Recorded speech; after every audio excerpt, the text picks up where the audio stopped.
Iya, shalom saudara, kita akan melanjutkan pembacaan firman Tuhan yang terdapat dari Yesaya. Kita masih terus membahas kitab Yesaya, yaitu kitab yang ditulis oleh Nabi Yesaya, dan firman ini datang buat bangsa Israel pada waktu itu untuk mengingatkan. Tuhan memilih Nabi Yesaya untuk mengingatkan bangsa itu agar mereka bertobat meninggalkan jalan hidupnya yang jahat, supaya mereka tidak kena kutukan Tuhan. Iya, hari ini pembacaan kita sampai di Yesaya pasal yang ke-6 ya. Kita akan baca sama-sama saudara. Yesaya pasal yang ke-6 ya. Judul perikopnya adalah Yesaya mendapat panggilan Allah ya. Jadi ini adalah kisah bagaimana Yesaya dipanggil oleh Tuhan. Pasal yang ke-6 ayat yang pertama. Dalam tahun matinya Raja Uzia ya. Jadi pada waktu itu pemerintahan Raja Uzia, ketika Raja Uzia meninggal, dalam tahun matinya Raja Uzia itu meninggal pada tahun 740 sebelum Masehi ya. Jadi sekitar tahun 7040 sebelum Masehi.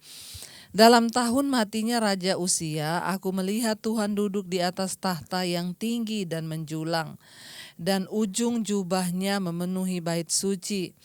Para serafim berdiri di sebelah atasnya, masing-masing mempunyai 6 sayap, 2 sayap dipakai untuk menutupi muka mereka, 2 sayap dipakai untuk menutupi kaki mereka, dan 2 sayap dipakai untuk melayang-layang. Ya, dan mereka berseru seorang kepada seorang, katanya, Kudus, kudus, kuduslah Tuhan semesta alam. Seluruh bumi penuh kemuliaannya.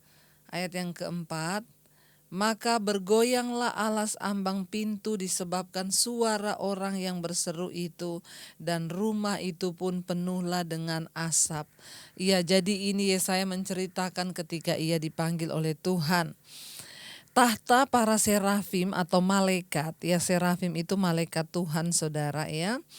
Tahta para serafim, malaikat yang menyertai serta 3 kali pernyataan kudus, semuanya menekankan tentang kekudusan Tuhan ya, tentang kekudusan Allah ya.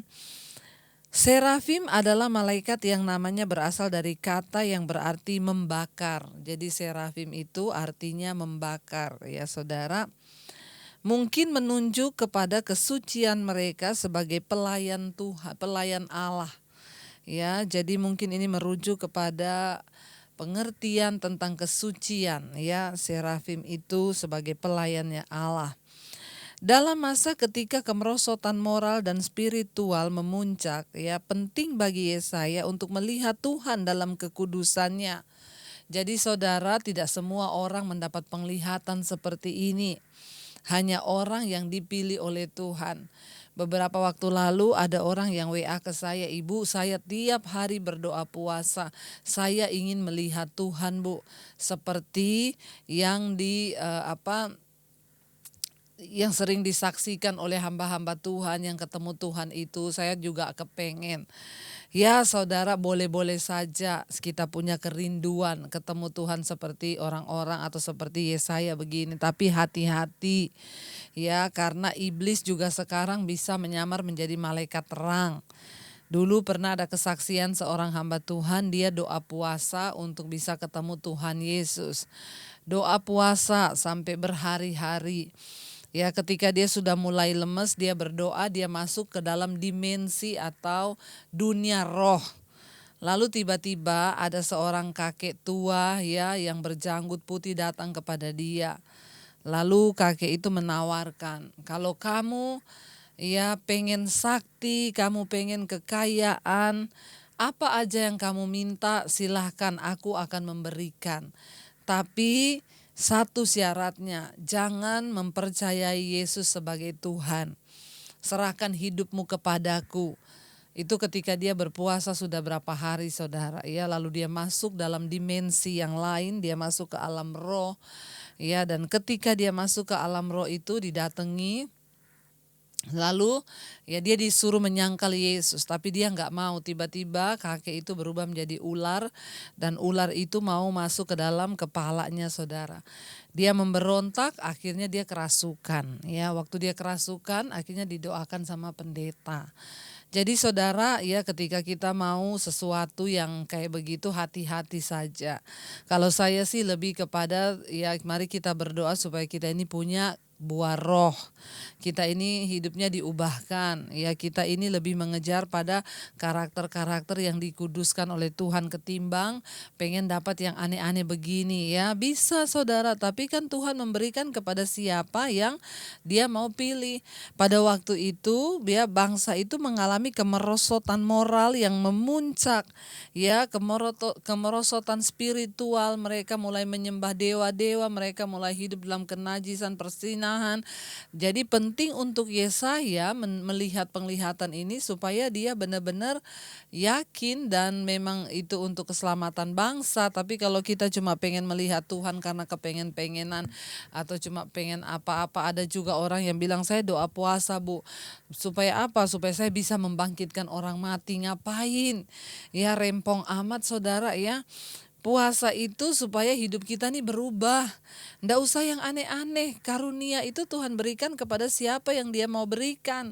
Tidak semua orang harus sama.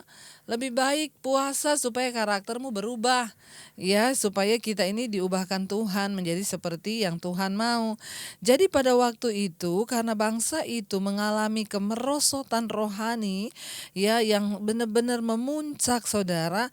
Jadi ya memang penting untuk Yesaya berjumpa secara dalam penglihatan dengan Tuhan seperti itu. Kekudusan itu ya secara moral saudara Tuhan mau ya supaya bangsanya itu disucikan dan dikuduskan dan terpisah dari dosa. Kita juga perlu menemukan kekudusan Tuhan ya. Jadi hari-hari ini mari kita meminta supaya Tuhan penuhi kita dengan kekudusannya. Semua orang yang bersaksi mengalami hadirat Tuhan pasti hanya bisa duduk dan tersungkur dan berkata, kudus, kuduslah Engkau Tuhan. Ya, seperti malaikat ini yang berseru, kudus, kuduslah Engkau Tuhan. Ya, kita memerlukan pandangan Alkitab mengenai Tuhan yang mulia dan agung untuk memberikan kita kuasa guna mengatasi permasalahan dan kecemasan kita. Kesempurnaan moral Tuhan kalau dipandang dengan tepat akan menyucikan kita dari dosa, membersihkan pikiran kita dari berbagai masalah dan memampukan kita untuk menyembah dan melayani Tuhan. Jadi penting bagi kita untuk memiliki pengertian yang benar tentang Tuhan. Saya bersyukur banyak orang yang kesaksian, terima kasih Bu, sejak mengikuti mesbah doa, saya banyak mengalami yang namanya pengenalan akan Tuhan. Dulu saya tidak mengerti, saya hanya menjadi Kristen yang biasa-biasa, tapi hari-hari ini saya tahu bahwa saya dituntut untuk mengejar kekudusan dan perkenanan Tuhan. Ayat yang berikutnya, ayat yang kelima. Ya, jadi ketika malaikat Tuhan datang ya di dalam kemuliaannya, lalu rumahnya itu penuh dengan asap menutupi seluruh ruangannya saudara, karena ya Tuhan hadiratnya penuh dan malaikat itu. Lalu ayat yang kelima, kataku, kata Yesaya, celakalah aku binasa sebab aku ini seorang yang najis bibir. Ya, Yesaya berkata, ya celakalah aku karena aku ini seorang yang najis. Ya, Yesaya merasa bahwa dia bukanlah orang yang tepat untuk dipakai Tuhan, saudara. Ya, dia berkata, celakalah aku. Kataku, celakalah aku sebab aku ini seorang yang najis, ya. Najis bibir dan aku tinggal di tengah-tengah bangsa yang najis bibir. Namun mataku telah melihat Sang Raja, yakni Tuhan semesta alam. Yesaya tersungkur dan berkata, celakalah aku. Ya, karena aku ini seorang yang najis bibir dan aku tinggal di tengah-tengah bangsa yang najis bibir. Ya, namun mataku telah melihat Sang Raja, yakni Tuhan semesta alam. Semua orang ketika mengalami berjumpaan dengan hadirat Tuhan yang luar biasa, yang terjadi pertama kali adalah dia merasa bahwa dia tidak layak. Ya, kenapa kita harus merasa kita tidak layak? Ya, karena hanya Tuhan yang layak. Semua orang yang mengalami hadirat Tuhan akan merasa, Tuhan, siapa aku ini Tuhan? Yesaya juga mengalami yang sama. Dia bilang, aku ini najis bibir, aku tinggal di tengah-tengah bangsa yang najis bibir. Tapi Tuhan memilih Yesaya ya untuk dipakai oleh Tuhan untuk mengingatkan bangsa itu. Ayat yang ke-6 di sana dikatakan, tetapi seorang daripada serafim itu terbang mendapatkan aku. Di tangannya ada bara yang diambilnya dengan sepit dari atas mezbah. Ya, ia menyentuhkannya kepada mulutku serta berkata, lihat, ini telah menyentuh bibirmu, maka kesalahanmu telah dihapus dan dosamu telah diampuni. Ingat, serafim itu adalah malaikat yang artinya membakar. Dia penuh api kesucian.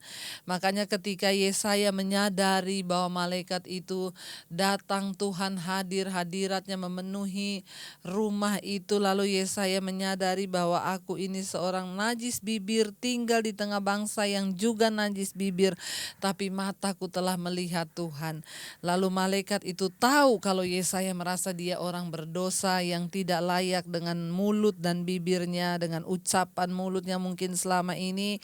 Ya, tetapi lalu seorang serafim itu, malaikat itu terbang mendapatkan Yesaya. Di tangannya ada bara. Ingat, serafim itu membakar atau menyucikan ya.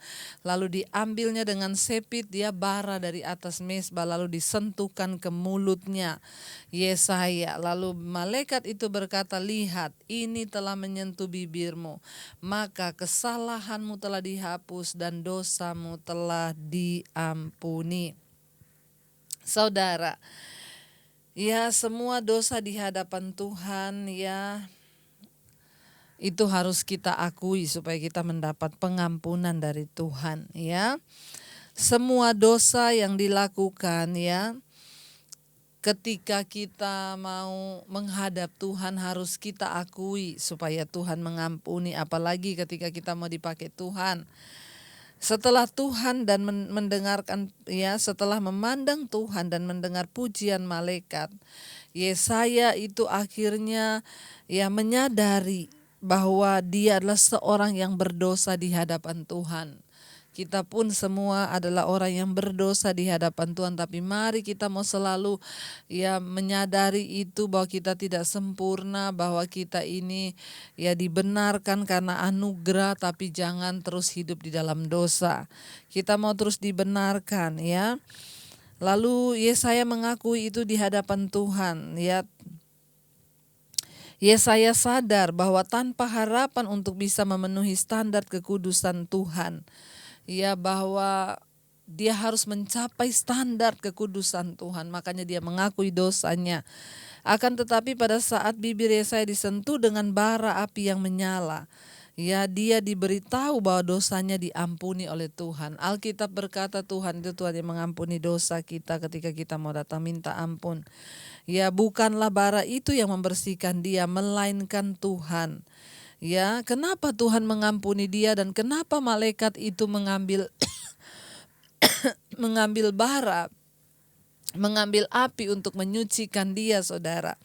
Ya, karena sebagai itu adalah sebagai respon Tuhan atas tindakan Yesaya yang mau mengakui bahwa dia seorang yang berdosa, dia mau dibersihkan ya. Itu adalah sebagai respon dari penyerahan diri Yesaya sepenuhnya kepada Tuhan. Ya, tidak peduli betapa sulit tugasnya, dia berkata, saudara ya, Tuhan, aku seorang yang najis bibir ya, dia mengakui semua dosanya saudara di hadapan Tuhan. Dan Alkitab berkata akhirnya malaikat itu menyentuh mulutnya dengan bara. Kenapa? Karena dia mau mengakui. Hari-hari ini banyak yang WA kepada saya dan tanya, Bu, apakah dosa saya diampuni Tuhan? Tuhan mengampuni orang, dosa orang yang mau mengakui kesalahannya. Kalau kita tidak mengakui ya nggak bisa diampuni. Tapi kalau kita mau mengakui mengakui, maka Tuhan pasti mengampuninya. Ayat yang berikutnya, ayat yang ke-8 saudara, ya. Lalu aku mendengar suara Tuhan berkata, siapakah yang akan kuutus dan siapakah yang mau pergi untuk aku? Maka sahutku, ini aku, utuslah aku. Ya, Tuhan bertanya kepada Yesaya, siapakah ya? Tuhan bertanya kepada Yesaya, siapakah yang akan kuutus dan siapakah yang mau pergi untuk aku? Maka sahutku, ketika Yesaya mendengar Tuhan bertanya, siapakah yang akan kuutus dan siapakah yang mau pergi untuk aku? Langsung disahut sama Yesaya, ini aku, utuslah aku. Saudara, Tuhan itu datang kepada kita hari-hari ini dengan pertanyaan yang sama.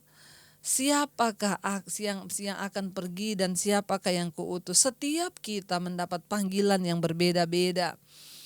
Ya, ketika saya juga mendapat panggilan Tuhan untuk hidup saya, untuk masuk di dalam pelayanan, tanpa banyak tanya, tanpa banyak pertimbangan, ya, bahkan ketika saya harus menghadapi tantangan untuk meninggalkan keluarga, saya berkata pada Tuhan, Tuhan, apapun resikonya Tuhan, saya tidak akan pernah meninggalkan Engkau. Ya, aku tahu Engkau mau pakai hidupku Tuhan, dan apa yang sudah Tuhan lakukan dalam hidupku itu cukup untuk menjadi dasar aku mau melayani Engkau. Saya berkata, ini aku Tuhan, ya, pakai hidupku Tuhan. Berapapun beratnya tugas itu, ada banyak waktu itu hal yang datang dalam pikiran saya, nanti saya mau makan apa, saya mau tinggal di mana ketika harus meninggalkan keluarga, apa yang harus saya perbuat, bagaimana, berkecamuk, hidup tanpa siapa-siapa. Tetapi saya seperti Yesaya berkata, ya, tanpa banyak pertimbangan dia bilang, ini aku Tuhan, utuslah aku. Ya, ayat yang ke-9, kemudian firman-Nya. Lalu Tuhan berfirman kepada Yesaya, pergilah dan katakanlah kepada bangsa ini, dengarlah sungguh-sungguh, tetapi mengerti jangan. Lihatlah sungguh-sungguh, tetapi menanggap jangan. Ya, lalu Tuhan berkata kepada Yesaya, pergi, sampaikan kepada bangsa ini. Ya, engkau akan mendengar sungguh-sungguh, tapi mengerti jangan. Mengerikan saudara ketika Tuhan sudah dalam murkanya berkata, kamu akan mendengar tapi tidak akan bisa mengerti. Kamu akan melihat tetapi kamu tidak akan menanggap. Ya. Jadi saudara, sebelum semua itu terjadi, mari kita sungguh-sungguh menyerahkan hidup kita pada Tuhan. Kita mau berkata kepada Tuhan, Tuhan, kami mau menjadi orang-orang yang mengerti maksud Tuhan atas hidup kami. Kami tidak ingin menyakiti Tuhan, kami tidak ingin mendukakan Tuhan. Ya, jangan, itu namanya apa? Tuhan mengeraskan mereka. Ayat yang ke-10 coba lihat. Buatlah hati bangsa ini keras, dan buatlah telinganya berat mendengar, dan buatlah matanya melekat tertutup, supaya jangan mereka melihat dengan matanya, dan mendengar dengan telinganya, dan mengerti dengan hatinya, lalu berbalik dan menjadi sembuh. Saudara, ya, mengerikan ya ketika Tuhan itu sudah berkata, ya, lalu dia sudah mengutuk dan murka, maka itu dibuat hatinya menjadi keras, telinganya dibuat menjadi berat. Di dalam versi Yunani berbunyi begini saudara, dalam versi Yunaninya bunyinya itu begini. Dan dia berfirman, pergilah dan katakan kepada bangsa ini, bila engkau mendengar apa yang aku katakan, engkau tidak akan mengerti. Bila engkau melihat apa yang aku lakukan, engkau tidak akan memahami. Karena hati bangsa ini mengeras dan telinga mereka tidak mampu lagi mendengar. Dan mereka telah menutup mata mereka sehingga mata mereka tidak dapat melihat. Dan telinga mereka tidak dapat mendengar dan hati mereka tidak bisa memahami. Dan mereka tidak bisa berbalik kepadaku dan membiarkan aku menyembuhkan mereka. Jadi saudara, ya, karena Karena apa? Karena kekerasan hati mereka, karena kedegilannya mereka. Ya, sehingga mereka itu hatinya sudah keras seperti batu dan tidak mungkin lagi bertobat, sehingga tidak bisa mengalami berkat Tuhan, kesembuhan. Mereka tidak mungkin mengalami berkat-berkat Tuhan, damai sejahtera dan sukacita. Kenapa? Hatinya mengeras, telinganya berat, hati mereka tidak bisa lagi memahami perkara-perkara rohani. Ya, karena itu kita juga melihat banyak orang yang seperti itu di sekeliling kita. Ya, kemarin ada seorang ibu yang WA ke saya, dia dimarahin terus sama suaminya setiap kali ikut mesbah doa. Kerjaanmu cuma doa, doa, doa saja.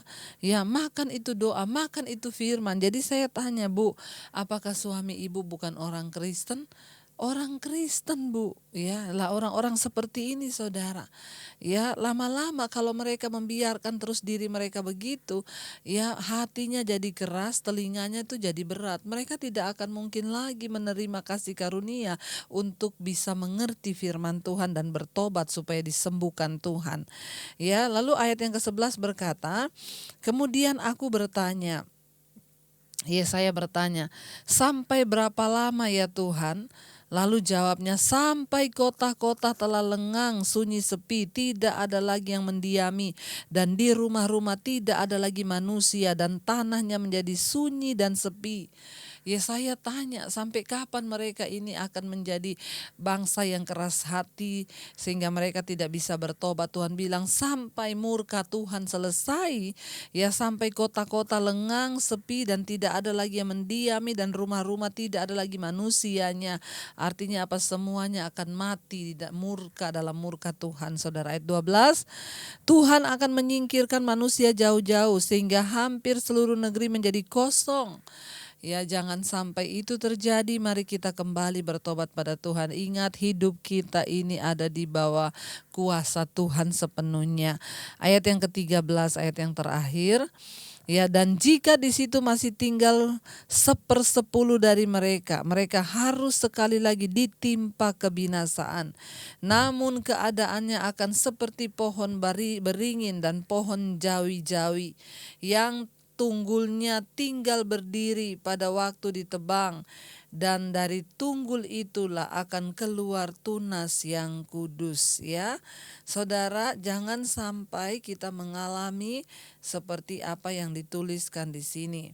Ya, semakin jelas di sini dikatakan, kalau kita melihat tadi pasal yang kelima, ya Yesaya sadar dengan ketidakberdayaan dan kelemahannya sendiri untuk melakukan sesuatu yang bernilai kekal, tugas dari Allah. Jadi tanpa Tuhan, Yesaya menyadari untuk dia bisa berbicara menjadi juru bicara Tuhan. Ketika Tuhan memanggil, akankah kita juga mau berkata pada Tuhan, ini aku, utuslah aku Tuhan, ya. Biar kita semua mau dipakai Tuhan untuk menjadi orang yang menjadi pengingat bagi orang lain, ya. Mungkin saudara berkata, saya nggak bisa menginjil, Bu, tapi hari-hari ini saya membaca kesaksian beberapa orang. Terima kasih Ibu, saya sudah mengirim acara mesbah doa ke beberapa teman dan mereka merasa diberkati, dipulihkan oleh Tuhan. Itu juga bagian dari kita mau bekerja bagi kepentingan Tuhan. Ya, Tuhan memberitahu kepada Yesaya bahwa bangsa itu akan mendengarkan tapi tidak akan mengerti pesan dari Tuhan, karena memang hati mereka telah mengeras dan jauh dari pertobatan. Kesabaran Tuhan terhadap pemberontakan mereka itu ya sudah habis, saudara, ya. Penghukumannya adalah menyerahkan mereka kepada kedurhakaan dan kekerasan hati mereka. Mengapa Tuhan mengutus Yesaya kalau dia mengetahui bahwa bangsa itu tidak akan mendengarkan? Ya, meski bangsa itu sendiri akan mendengarkan, meski bangsa itu sendiri tidak mau bertobat, ya, dan akan menuai penghukuman beberapa orang yang telah mendengarkan, ya, Tuhan menjelaskan rencananya untuk orang-orang yang tersisa nanti. Ya, jadi kenapa Tuhan harus memilih Yesaya? Karena Tuhan mau menjelaskan rencananya kepada orang-orang yang masih ada dan kepada mereka nanti yang tersisa dan bahkan tunas baru yang akan tumbuh. Tuhan itu penuh dengan belas kasihan, bahkan ketika Dia menghakimi, kita masih bisa memperoleh kekuatan dari janjinya untuk Dia terus memelihara umatnya. Jika kita setia ya kepada Tuhan, kita bisa yakin bahwa belas kasihan Tuhan itu sampai hari ini masih ada. Mari sebelum semuanya terjadi kita mau bertobat saudara dan menyerahkan diri kepada Tuhan. Ya, kapankah bangsa itu akan mendengar? Hanya setelah mereka sampai akhir tidak ada tempat lain untuk berpaling kecuali pada Tuhan. Ini akan terjadi saat negeri itu dihancurkan oleh pasukan yang menyerbu. Ya, dan bangsa itu dibawa ke pembuangan. 1/10 itu mengacu pada orang-orang yang tersisa di negeri itu setelah pembuangan nanti, saudara ya. Orang-orang itu yang pulang dari Babel untuk membangun kembali negeri itu. Setiap kelompok adalah sekitar 1/10 dari total populasi. Ya, kapankah kita mau mendengarkan Tuhan? Haruskah kita seperti Yehuda yang harus mengalami berbagai malapetaka dulu, baru kita mau bertobat dan kembali mendengarkan firman Tuhan? Pikirkanlah ya, mungkin Tuhan sedang berbicara kepada kita hari-hari ini. Dan mungkin Tuhan juga sedang memanggil hidup kita untuk menjadi alatnya. Biar kita mau berkata, ini aku Tuhan, utuslah aku. Mari kita mau tundukkan kepala. Kita mau berkata, hatiku mau mengasihi-Mu Tuhan. Hati kami ingin mengenal-Mu. Hati kami ingin mengerti jalan-jalan-Mu dalam hidup kami. Biar kita mau merendahkan diri hari ini di hadapan Tuhan. Kita mau sungguh-sungguh berkata pada Tuhan. Hatiku mengasihi-Mu. Hatiku mengasihi-Mu. Hatiku ingin mengenal-Mu, ingin mengerti-Mu. Tuhan, Kau lihat isi hatiku, hatiku mengasihi-Mu. Hatiku mengasihi-Mu. Hatiku ingin mengenal-Mu, ingin mengerti-Mu. Tuhan, Kau lihat isi hatiku. Bawa kami hari-hari ini untuk lebih mengenal Engkau Tuhan. Kami ingin lebih mengenal-Mu, lebih mengerti-Mu Tuhan. Bawa kami mengerti, bawa kami menanggap. Supaya hati kami tidak menjadi keras sehingga kami tidak lagi mengerti kebenaran. Di akhir zaman ini akan terjadi orang-orang yang mengeraskan hati mereka akan menjadi orang-orang yang buta terhadap kebenaran. Bahkan telinganya tertutup untuk pengertian. Selama masih ada waktu kami mau bertobat, kami mau memberi hati kami untuk dipakai oleh Tuhan. Hati kami menjadi hati yang mau mengenal Tuhan. Ini hati kami Tuhan, mau mengenal Engkau, mau mengenal rencana-Mu, mau hidup dalam pertobatan. Kami tidak ingin hati kami Tuhan menjadi keras sehingga kami tidak lagi bisa mengerti kebenaran firman Tuhan. Kami semua datang membawa pertobatan kami malam hari ini di hadapan-Mu Bapa. Sambil berkata, ini aku Tuhan, utuslah aku, pakai hidupku Tuhan untuk memberitakan firman-Mu, untuk bekerja bagi kepentingan kerajaan Allah. Dengan banyak hal kami dapat melakukan hari-hari ini Tuhan. Berikan kami hikmat dan kemampuan untuk tahu bahwa kami semua terpanggil untuk masuk dalam ladangnya Tuhan. ladang pekerjaan Tuhan, tuayan sudah menguning.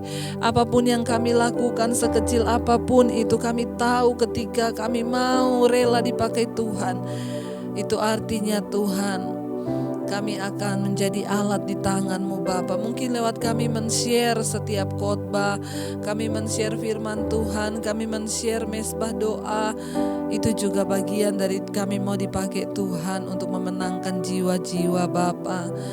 Diberkatilah Engkau dalam kehidupanmu, diberkati rumah tanggamu, diberkati kesehatanmu, diberkati keuanganmu. Tuhan mencukupkan apapun yang Engkau butuhkan sehingga hidupmu menjadi tanda bagi kemuliaan-Nya. Terimalah kiranya berkat dari Allah Bapa, cinta kasih Tuhan Yesus Kristus, penyertaan manis Allah Roh Kudus menyertai hidupmu mulai dari hari ini bahkan sampai kali yang kedua Tuhan Yesus datang menjemput kita semua. Namamu tercatat di dalam kitab kehidupan. Dalam nama Yesus yang percaya diberkati Tuhan, katakan bersama amin. Tuhan memberkati. Shalom. Jika Anda diberkati dengan channel saya, jangan lupa tekan tombol subscribe, dan jangan lupa like, share, dan komen, dan jangan lupa untuk mengklik tombol lonceng di bawah ini supaya Anda mendapatkan pemberitahuan setiap kali saya mengupload video-video yang baru. Jangan takut karena gratis. Tuhan memberkati.